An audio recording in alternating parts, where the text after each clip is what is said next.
Para desarrollar el análisis tomo la clase número 2 de Leonor Faur, el origen del concepto de cuidados, y también la clase 5, organización social del cuidado de personas con discapacidad, de la profesora Brovelli. Para realizar el análisis voy a tomar un fragmento del ensayo del libro La hija única de Guadalupe Nettel, que cuenta la historia de Alina y Aurelio, que tienen una hija que se llama Inés y que desde pequeña tiene un diagnóstico de causa neurológica, una discapacidad severa. Paso a relatar el ensayo del libro. Si antes ya había tensiones en la pareja, vivir con Inés no hizo sino aumentarlas. Les resultaba imposible ponerse de acuerdo sobre los cuidados de la niña. Cada detalle, la cantidad del sueño, la forma de bañarla, la temperatura de la mamadera, todo era un motivo de discusión. ¿Dónde estaba el amor que un día los había llevado a vivir juntos? Seguramente ahí, solo que sepultado bajo la montaña de responsabilidades. ¿Y el deseo? ¿Iba a volver algún día o había desaparecido para siempre? El recuerdo de la felicidad y la tragedia compartida ¿bastarían para mantenerlos unidos? El departamento se había transformado ahora en una guardia segura, pero también en una jaula. Una mañana Aurelio habló con ella y le propuso repartirse las labores. Él saldría a trabajar para buscar los ingresos, mientras que ella se encargaría de Inés y de que la casa no se viniera abajo. Un típico arreglo patriarcal. Lo único que le faltaba a Lina era convertirse en esclava doméstica. Pero la verdad es que Aurelio tampoco la tenía fácil. Si antes se daba el lujo de asumir los encargos relacionados con su carrera artística, ahora estaba obligado a aceptar todo en función de poder conseguir más dinero. El análisis radica en reflexionar sobre las causas y efectos sobre el lugar de la mujer, cuando la organización social del cuidado queda ligada a la representación mujer, esposa, madre. La desigualdad se encuentra aún más cuando se cuida a un hijo, a un niño, niña con discapacidad. Cuando Alina se refiere a su departamento como una jaula, recuerdo las palabras de Silvia Federici, que nos dice: desafortunadamente es imposible disfrutar de ninguna libertad. Desde los primeros años de tu vida se te entrena para ser dócil, para ser servil y dependiente. Y lo más importante es sacrificarte a ti misma. Y si no te gusta, es tu error, es tu culpa. Alina, con este arreglo patriarcal que le propone Aurelio, queda sola con el trabajo reproductivo y las tareas de cuidado, sola y enjaulada. A lo largo de la historia, el trabajo doméstico ha sido impuesto a las mujeres, ha sido transformado en un atributo natural de la psiquis y la personalidad femenina. El capitalismo tuvo que convencernos de que es natural e incluso una actividad que te hace sentir plena, para así hacernos creer y aceptar hacer un trabajo sin recibir un salario. Al mismo tiempo, el capitalismo ha disciplinado al trabajador masculino al hacer que su mujer dependa de su trabajo y de su salario. O sea, Aurelio le creyó al capitalismo. Y así él también queda atrapado, pero atrapado en la disciplina laboral, y al mismo tiempo se garantiza la empleada doméstica para que la casa no se venga abajo y la enfermera para su hija Inés.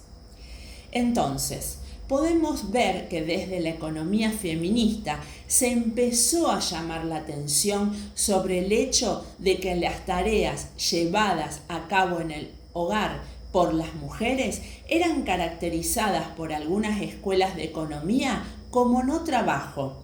Lo importante era remarcar que incluía una serie de actividades esenciales para el bienestar, la salud y las capacidades psicofísicas de los miembros de la familia.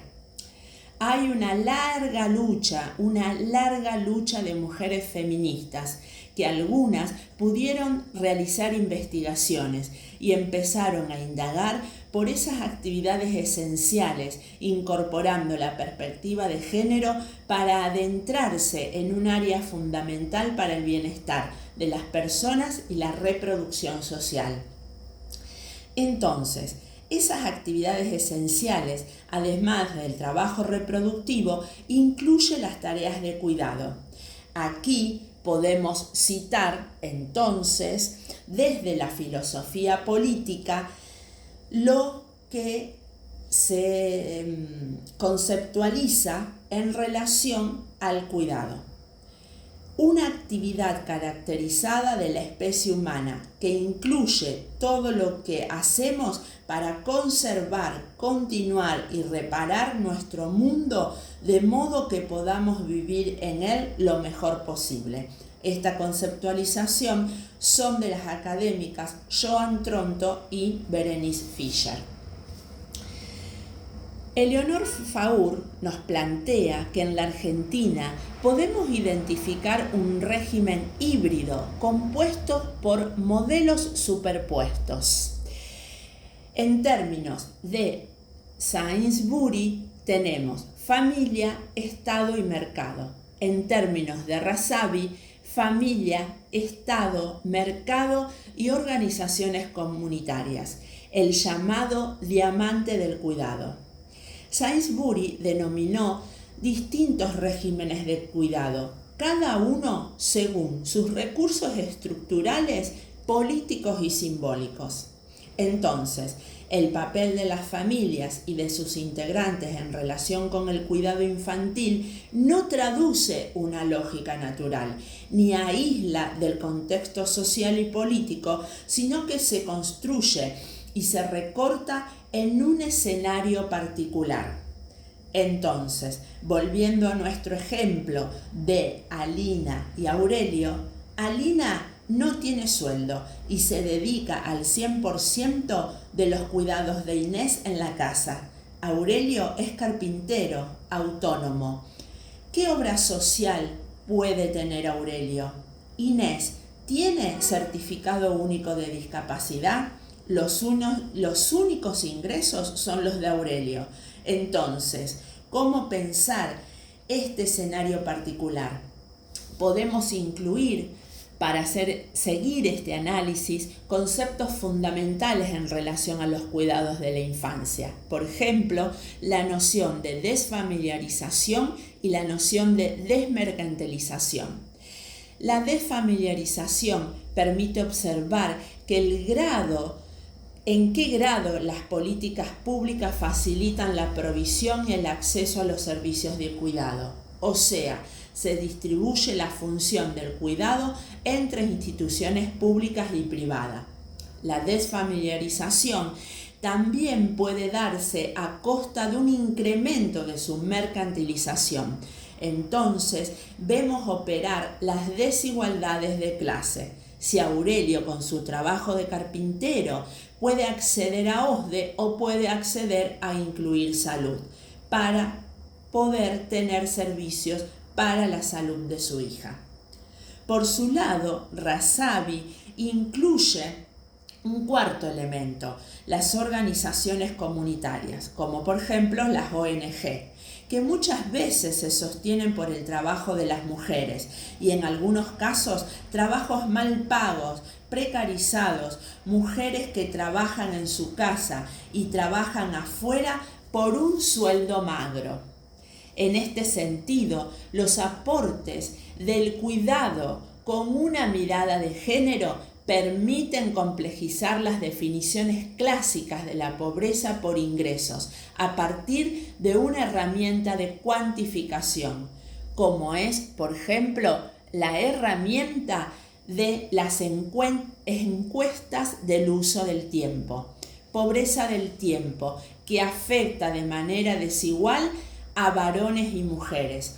La distribución de las tareas de cuidado y su organización social constituyen un eje fundamental para analizar la desigualdad social contemporánea. Es lo que nos plantea Eleonor Faur. Explorar y analizar el contexto social es fundamental para un análisis de los cuidados de una familia que tiene un hijo o una hija con discapacidad. No es lo mismo acceder a los derechos en la Argentina en la etapa del gobierno kirchnerista que acceder hoy a los servicios de salud en la era del presidente Milei, donde se plantean drásticos recortes en salud, tanto a nivel público como privado, o, por ejemplo, un gran incremento en las cuotas de las prepagas. Entonces, el contexto social en que se mueven las familias señala oportunidades y límites concretos y promueve así determinadas formas de organización de los cuidados. Es lo que nos plantea la docente Karina Brovelli.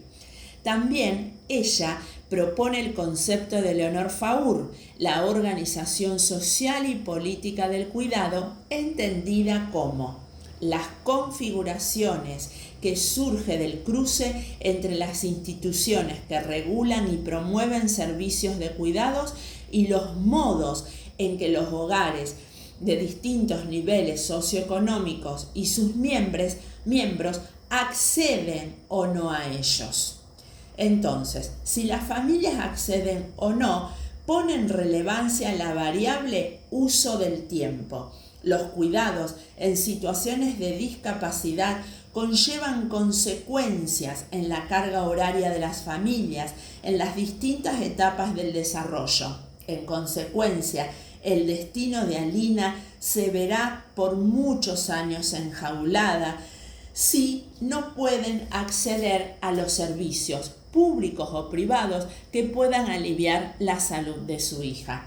Y si acceden, la variable tiempo también se verá afectada, ya que se requiere de mucha disponibilidad de tiempo para la logística. Por ejemplo, la logística de las terapias, las integraciones escolares, los estudios periódicos, la renovación del CUT, trámites en la obra social o en incluir salud, o gestionar, por ejemplo, un acompañante terapéutico. Como plantea Brovelli en uno de sus textos, Argentina adhiere a la Convención sobre los Derechos de las Personas con Discapacidad, además de leyes fundamentales que regulan la asistencia y las prácticas profesionales en discapacidad. Por ejemplo, la Ley 26.480, que incorpora la asistencia domiciliaria al sistema de prestaciones básicas en rehabilitación integral. La Ley 132, que asume el régimen de licencia con goce íntegro de haberes por un hijo con discapacidad. Estas leyes y otras regulan al mercado y al Estado en relación a los servicios que se brindan en salud, en educación y en espacios recreativos, entre otros. Entonces, es importante pensar que hay estadísticas que nos informan que el 76.2% del total del tiempo de cuidados no remunerados se realiza en el mundo entero, lo realizan mujeres. Por tanto, reflexionar el tiempo de cuidados no remunerado que realizan las mujeres que cuidan niños, adolescentes y adultos con discapacidad es muy importante. Por ende, esos porcentajes tienen altas probabilidades de acrecentarse. Faur nos propone el desafío de poder entender que hay distintos actores involucrados desde el Estado, el mercado y la sociedad civil y la familia. Reflexionar sobre las feminidades y las masculinidades. Para ir cerrando, también nos plantea reflexionar sobre el costo para las mujeres y sus hogares y comunidades. Y yo agrego reflexionar sobre el costo para estas mujeres, sobre su subjetividad y sobre sus emociones, que no tengan la sensación de vivir en una jaula por cuidar. Muchas gracias por este espacio de aprendizaje.